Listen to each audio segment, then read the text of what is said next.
Hello everyone, welcome to my channel. I'm so excited to be here with you and do this tutorial kind of sort of face-to-face. I've done some videos where I show you how to use the welding tool, slicing tool in Cricut Design Space, and also how to turn your JPEG image into an SVG file. Today I'm going to go over epoxy, how to mix the resin together, and how to pour it on your cup.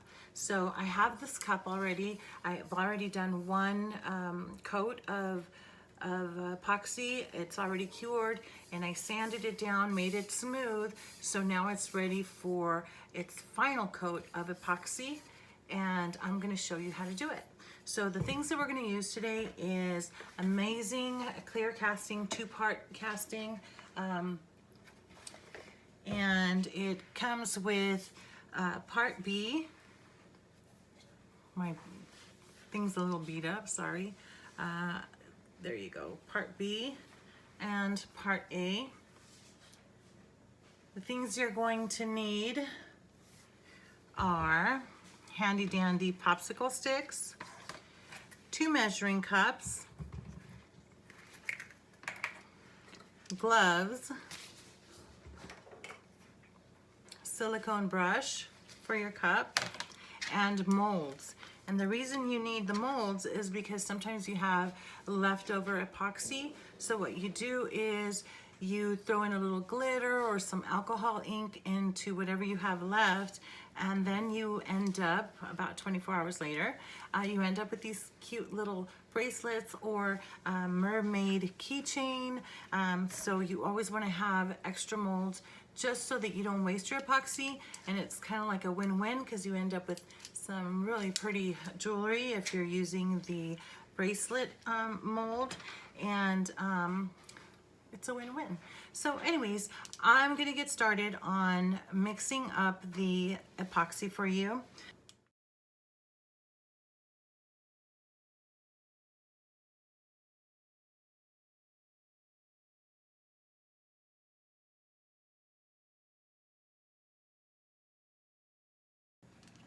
Okay, so what I did was mix the 2 parts together. I was going to put them in 1 cup and decided to just do it in 2 so you could see. Excuse my hands, they're so full of paint right now from painting some cups. You know, I don't always wear gloves when I need to, but I'll learn. So you're going to mix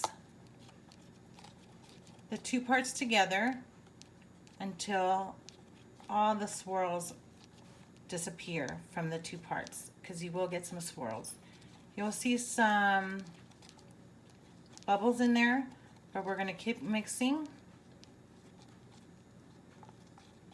until you get a clear resin, which we're almost actually there. You don't want to go fast. Remember, we're not, mixing batter for a cake or pancakes. We just want to go slow. Remember, slow and steady wins the race. As you can see, it's starting to get clear already.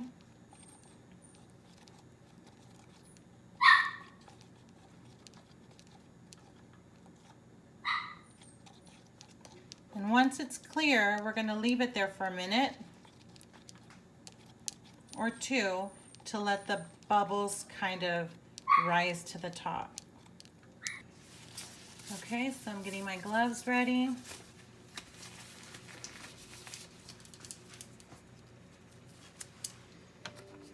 I will use my finger first when I'm adding the epoxy to the cup,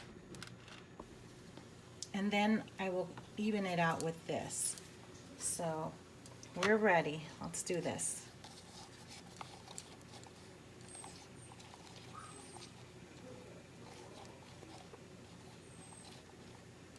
Oh, look at it, it's so pretty and clear.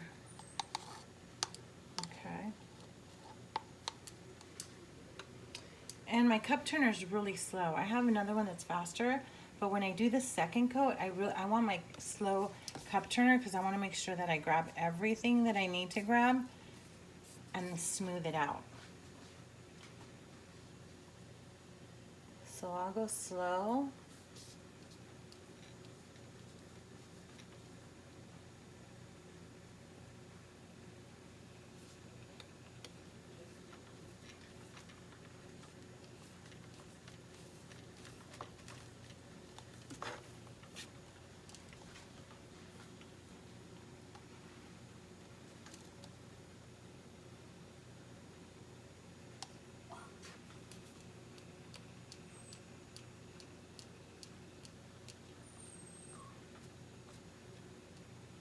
I don't want it too thick because I already have my first coat, which is the thicker one. This one is just to encase, make it smooth.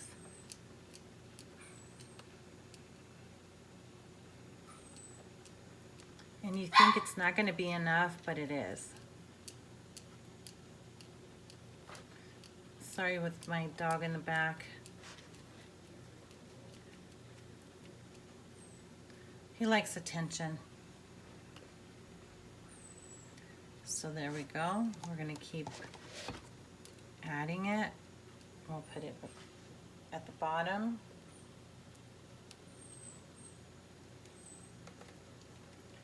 And what you start to feel is that it's starting to get thick. And that's okay.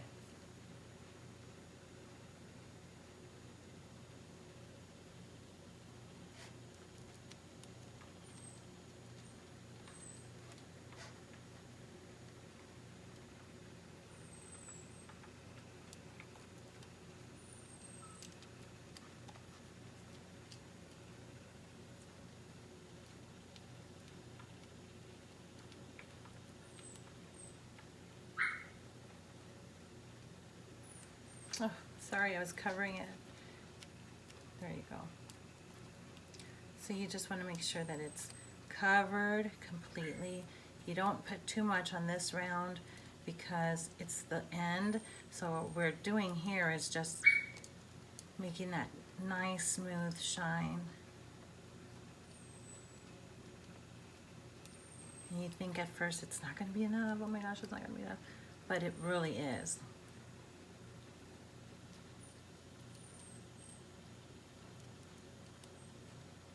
And it, you know, it took very well to the point where I don't even need the brush.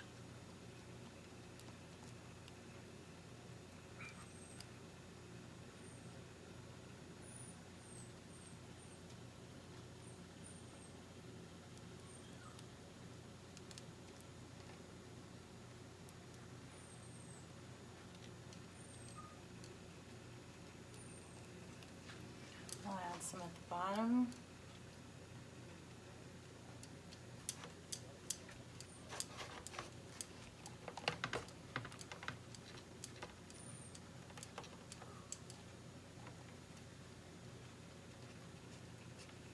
You don't want it too thick, because what I did the first time, I did it so thick that I had to sand down the bottom because it was uneven.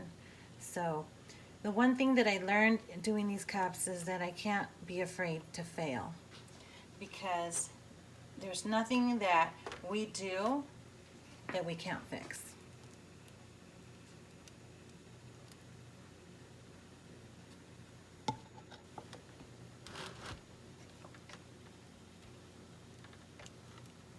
We're not going to ruin anything,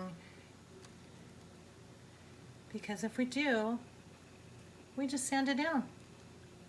Simple as that.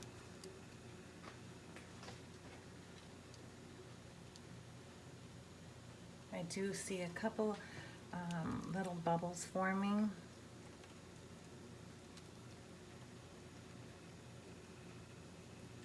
But I'm not going to add any more. I think it looks really good the way it is. And so with this extra that I have left, I'll just throw in some glitter and put it in my mold.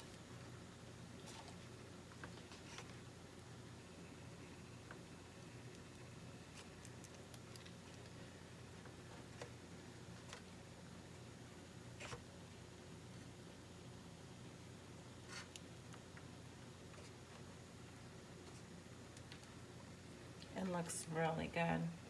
Now if you see little bubbles or you start seeing little dents, don't go in there and try to fix them right away. Let this kind of settle in for a little bit.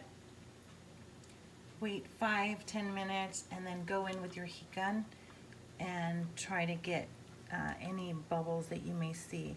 I don't see any. I do see some sparklies, but I don't see anything that says there's a bubble there. Now it's been sitting here for a little bit. See how everything leveled out? I do see some glitter in there. It was supposed to be non-glitter, but it got in there. But you know what? It's okay. I'm not stressed anymore. When I first started doing these cups, I was so worried. You know, I started, doing them over and over, and sanding them down and doing them over, and which we can. But honestly, if this is a gift for someone, they're gonna love it because it came from your heart. If you're selling this to someone, they understand that it's homemade and there's going to be imperfections. And honestly, imperfections are actually part of the, cuteness, the giftness, the uniqueness, so I wouldn't worry too much about it. So I'm so glad this actually is turning out so cute. Please share my video, please subscribe, leave comments below, let me know what else you want to see. I really appreciate you guys stopping by. Thank you so much. Don't forget to subscribe, like, and share. I'm on a quest for 1,000 subscribers so that I could do live YouTube tutorials. I'm so excited to get this journey started and take you with me. So don't forget, subscribe, like, and share.